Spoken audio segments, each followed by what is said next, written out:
میں ایک تو یہاں یہ میرا سیکنڈ ہوم ہے, یہ میرا گھر ہے بھائی, میرا پیشہ وکالت ہے اور آپ کو پتا ہے کہ بنیادی طور پر میں ایک وکیل ہوں, تو اس لیے آج میں نہیں آیا, میں تو روز آتا ہوں یہاں. اور باقی رہا آپ کا سوال, دیکھیں یہ جو ہے عمران خان ہر چیز جو ہے بڑی سوچ سمجھ کے اور کیلکولیٹڈلی کرتا ہے. اس کی اگر یہ کوئی غلط فہمی کسی کو ہو کہ یہ جو ہے ہماری 24 والی جو ہے نومبر والی یہ فیل ہو گئی ہے, تو یہ کوئی پاگلوں کی دنیا میں رہتا ہے. جو اس کا جو ہے دنیا ساری کی جو دکھایا ہے, جو امپریشن آیا ہے, الجزیرہ لے لیں آپ, BBC لے لیں آپ, دنیا کی کوئی اور جو ہے الیکٹرانک یا پرنٹ میڈیا دیکھ لیں, اس میں آپ کو نظر آ جائے گا کہ کس کا گراف کہاں تک ہے اور کس کو جو ہے لتاڑ اور یلغار کس کو لان تان ہوئی ہے, یہ آپ کو نظر آ جائے گا. پاکستان کی عوام بھی اسے کوئی آسان طریقے سے نہیں دیکھ رہے ہیں جو جبلت دکھاتے ہیں کہ جی دیکھی, مشرف بھی کہتا تھا دیکھی میری طاقت, اور خش و خاصات کی طرح بہ گیا جب عوام نکلے تھے. اور عوام سر یہ والی اب بھی آپ دیکھیں گے یہ سچویشن جو آپ نے کہی ہے, اس کا ڈیفینیٹلی امپیکٹ ہوگا, ڈیفینیٹلی امپیکٹ ہوگا. ان کو ہوش کے ناخن لینے چاہیے, بجائے اس کے کہ یہ عمران خان کو اس پاکستان کی معیشت کے لیے, پاکستان کی تقویت کے لیے, پاکستان کی عظمتوں کے لیے, بجائے اس کے کہ ایک اگر ہیرو آیا ہے اس کو استعمال کریں اور اس کو پاکستان کی ترقی اور ترویج کے لیے اس کو جو ہے موقع دیں, یہ الٹا اس کو لتاڑنے کی کوشش کر رہے ہیں. تو ظاہر ہے کہ وہ اپنی مووز جو ہے وہ چلائے گا موو. سر یہ والی سپریم کورٹ جو ہے 26ویں آئینی ترمیم کے بعد بڑی چپ چاپ ہے, نہ اس طرح گرما گرم ریمارکس آ رہے ہیں, نہ اس طرح سے پیشیاں ہو رہی ہیں سیاستدانوں کی, چیف منسٹر کی, پرائم منسٹر کی. کیا سمجھتے ہیں آپ کو, کیا تبدیلی مثبت لگتی ہے یہ سر؟ اور خود صاحب ساتھ ہی سوال لے لیں, چیف جسٹس قاضی فائز صاحب اور چیف جسٹس یحییٰ فریدی صاحب نے کیا فرق آپ کو لگا؟ جو انہوں نے کہا ہے وہ بولتے زیادہ تھے, یہ بولتے نہیں ہیں. باقی رہا یہ کہ یہ میں زیادہ اس لیے نہیں بولوں گا کیونکہ یہ بھی ابھی تو شرمندہ ہیں, کیونکہ سبھی کو پتہ ہے کہ پاکستان کی عدلیہ کو اس ترمیم کے ذریعے غلام بنا دیا گیا ہے. تو غلام عدلیہ تو کبھی بھی جو ہے وہ نہیں کر سکتی ہے. جو آزاد عدلیہ کے جو ہے ایک جاندار قسم کا جو ماحول ہوتا ہے, تو پھر ٹھیک ہے, غلامی ہے تو غلامی ہے, چل رہی ہے, عوام میں بھی چل رہی ہے اور عدلیہ میں بھی چل رہی ہے. ہمیں بڑی یہ سننے کو ملتی, سیرین ماڈل سے بڑا انسپائر لگتے ہیں, بنگلہ دیشی ماڈل سے بڑا انسپائر لگتے ہیں.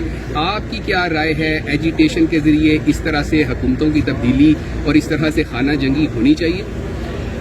دیکھیں میں تو کہتا ہوں کہ اس طرح سے فوج کو مداخلت کرنی ہی نہیں چاہیے سیاست میں. فوج جو ہے اپنے حلف کی پاسداری کرتے ہوئے آئین کے حدود و قیود میں رہے, اس لیے کہ یہ عمرانی معاہدہ 25 کروڑ عوام کا ہے.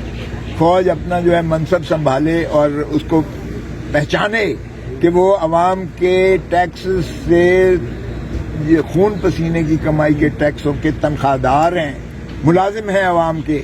یہ سمجھنا چاہیے ان کو.